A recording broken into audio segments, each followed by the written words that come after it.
Hello दोस्तों, study notes for all में आपका स्वागत है।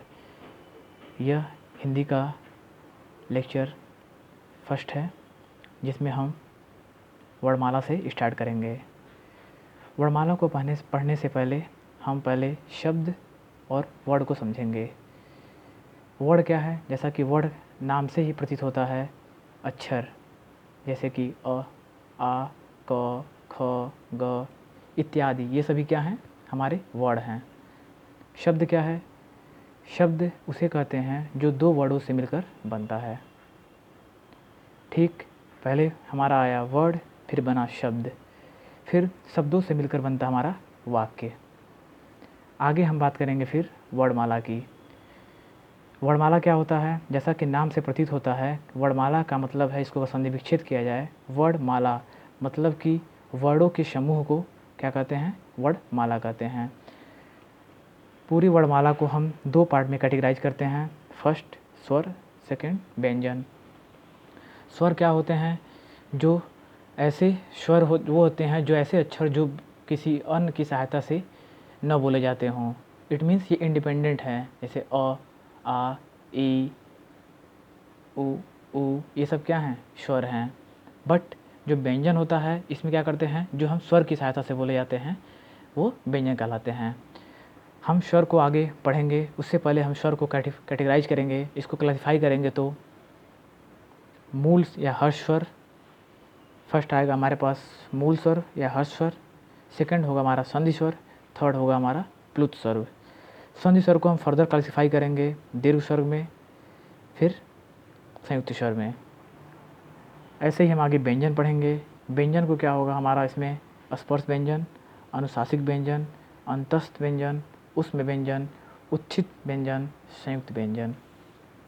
ठीक है, अब आगे हम स्वर को पढ़ेंगे। स्वर, स्वर का मतलब क्या हुआ? हवा अधाप गति निकलती है, मतलब कि ऐसे अक्षर जिसको बोलने पे अधाप गति, मतलब कि अर्ध थोड़ा सा हवा की तरह निकलता हो अक्षर, उसे बोलते हैं स्वर। जैसे अ, आ, ई, उ, इत्यादि, ये सब हमारे क्या कहलाएंगे? स्वर। स्वर जो हमारे होते हैं मुख्यतः तीन प्रकार के हैं। सबसे पहले हम बात करेंगे मूल स्वर की। मूल स्वर क्या है? मूल स्वर का दूसरा नाम होता है हर्ष स्वर। मूल स्वर में वे स्वर आते हैं जैसे अ, ई, उ, री। फिर आता है हमारे पास संधि स्वर। संधि स्वर उसे कहते हैं जो दो स्वरों से मिलकर बनते हैं। संधि स्वर को हम फर्दर दो पार्ट में क्लासिफाई करते हैं। एक होता है हमारा दीर्घ स्वर, दूसरा होता है हमारा संयुक्त स्वर। दीर्घ स्वर की बात करेंगे, दो सजाती स्वर मिलकर जब बनते हैं तो वो कहलाते हैं हमारे दीर्घ स्वर।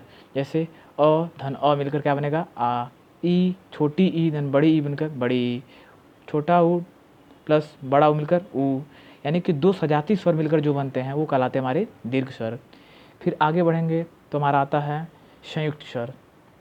संयुक्त स्वर में क्या है कि दो विजाती स्वर, मतलब कि दो अलग अलग स्वर, जैसे अ धन ई मिलकर क्या बनेगा? ए, अ धन उ क्या मिलकर बनेगा?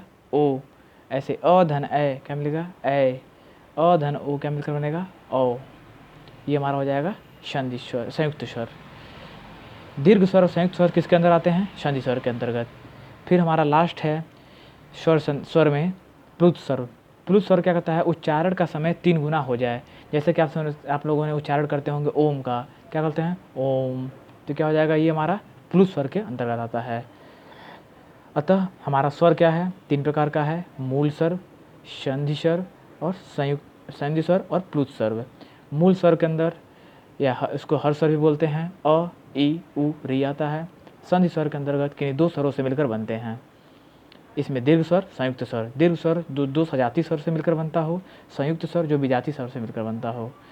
हमारा लास्ट आता है प्लुत स्वर, जिसमें उच्चारण का समय 3 गुना मूल स्वर से हो। जो हमारा ये मूल स्वर है इससे 3 गुना उच्चारण लगता हो, जैसा कि मैंने एग्जाम्पल बताया। अब एग्जाम में कुछ क्वेश्चन आ जाते हैं जो नोट में लिख लीजिएगा। अंग और अह न ही स्वर हैं न ही व्यंजन हैं, ये अयोग वाह कहलाते हैं। क्या कहलाते हैं? अयोग वाह। फिर हम नेक्स्ट वीडियो में आगे पढ़ेंगे उच्चारण के आधार पर स्वरों का प्रकार। Thank you.